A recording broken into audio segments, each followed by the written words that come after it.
Omaha company is facing a big fine after federal authorities wrapped up their investigation of a feed plant catastrophe. OSHA found that overloaded storage bins on the roof triggered a deadly collapse. Good evening, I'm Craig DeGrelli. I'm Jennifer Griswold. 2 workers died in the accident at International Nutrition back in January. It hurt 9 others. Senior reporter Jake Wazakowski joins us live near the site at 77th and I. Jake? Well, Jen and Craig, initially many people wondered if this was an accidental explosion that happened here at International Nutrition, but this long list, big stack of violations from OSHA says something completely different. Scariest moment of my life. When they recalled what happened hours later, workers and former workers knew they'd never be the same. It was the loudest thing I've ever heard.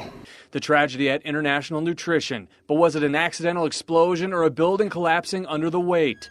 2 killed, 9 injured. I actually didn't think I was coming out of that room.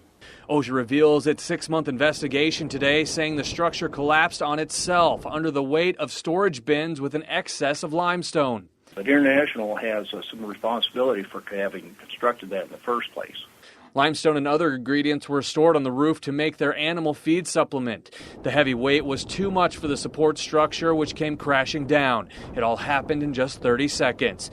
Gary Pearson, the attorney for one of the injured workers and the family of Keith Everett, one of the men killed, says he's not surprised given the company's history of violations. You know, you really can't blame the employees.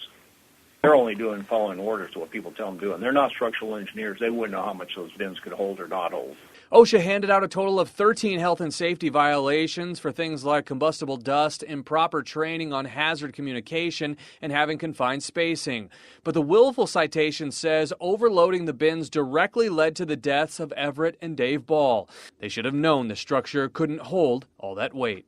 The company either has an intentional disregard for the laws and regulations or a plain indifference to employee safety and health. So we see this willful violation for the structural collapse as fitting into that category.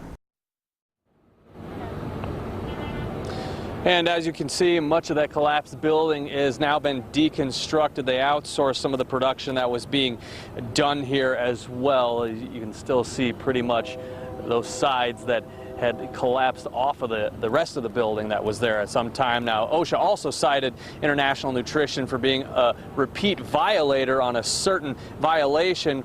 We'll continue to, we'll give you some details on that and what penalties they could be facing. That'll be coming up at 6.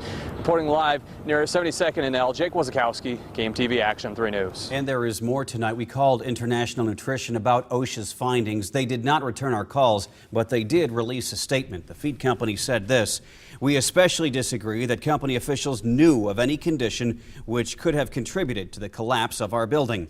The company says it is fully committed to employee safety and has been cooperating with OSHA. The plant has since moved operations to another facility. Jake referenced this. Back in late January, International Nutrition announced it would outsource production due to the collapse and lay off 25 workers.